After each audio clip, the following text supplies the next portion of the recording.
कुंती पुत्र युधिष्ठिर बोले, कहने के हे जनार्दन, अब आप मुझे भाद्रपद कृष्ण पक्ष की एकादशी का क्या नाम है तथा उसकी क्या विधि है, सो सब विस्तार पूर्वक बतलाइए। तो भगवान कृष्ण कहने लगे कि हे राजऋषि, भाद्रपद कृष्ण पक्ष की एकादशी का नाम अजा है। इसका व्रत करने से सारे पाप जो है नष्ट हो जाते हैं, और जो मनुष्य इस दिन भगवान की भक्तिपूर्वक पूजा करते हैं उनके समस्त पाप नष्ट हो जाते हैं। इस लोक में और परलोक में उसको सदगति प्राप्त देने वाली, सदगति प्राप्त कराने वाली इस एकादशी के व्रत के समान विश्व में दूसरी कोई एकादशी नहीं है। इसकी कथा इस प्रकार है। प्राचीन काल में एक चक्रवर्ती राजा राज्य करते थे। उनका नाम हरिश्चंद्र था। वह अत्यंत ही प्रतापी थे, सत्यवादी थे। उसने किसी अज्ञात कर्म और प्रतिज्ञा के कारण राज्य का त्याग कर दिया और अपनी स्त्री तथा पुत्र को बेच दिया। स्वयं एक चंडाल का सेवक बन गया। वह चंडाल के यहाँ जो है कफन लेने का कार्य करने लगा, परंतु उसने इस आपत्ति के काम को भी सत्यता के साथ किया। इसमें कभी भी सत्यता को नहीं छोड़ा। जब इस प्रकार रहते हुए उसे बहुत वर्ष बीत गए तो उसे अपने इस नीच कर्म पर बड़ा दुख हुआ। इससे मुक्त होने का उपाय खोजने लगा।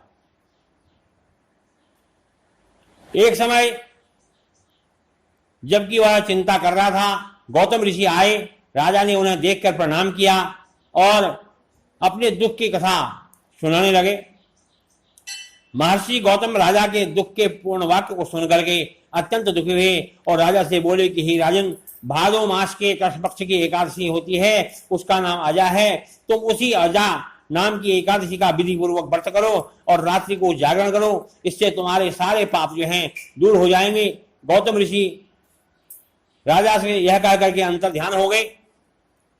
अजा नाम की एकादशी आने पर राजा ने ऋषि के कथनानुसार, उनके कहे अनुसार विधि पूर्वक एकादशी का व्रत किया और रात्रि को जागरण किया। उसी व्रत के प्रभाव से राजा के समस्त पाप दूर हो गए और उस समय स्वर्ग में नगाड़े बनने लगे और पुष्पों की वर्षा होने लगी। उसने अपने सामने ब्रह्मा, विष्णु, महेश, इंद्र, महादेव आदि सभी देवताओं को खड़ा पाया। उसने अपने मृतक पुत्र को जीवित तथा स्त्री को वस्त्राभूषण युक्त देखा।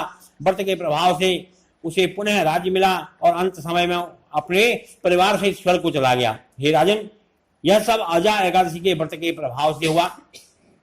जो मनुष्य इस व्रत का यथाविधि व्रत को करते हैं, इस एकादशी के व्रत को, वह रात्रि को जागरण करते हैं, उनके सारे पाप नष्ट हो जाते हैं और अंत में स्वर्गलोक की प्राप्ति होती है। इस अजा एकादशी की कथा को सुनने मात्र से अश्वमेध यज्ञ का फल प्राप्त होता है।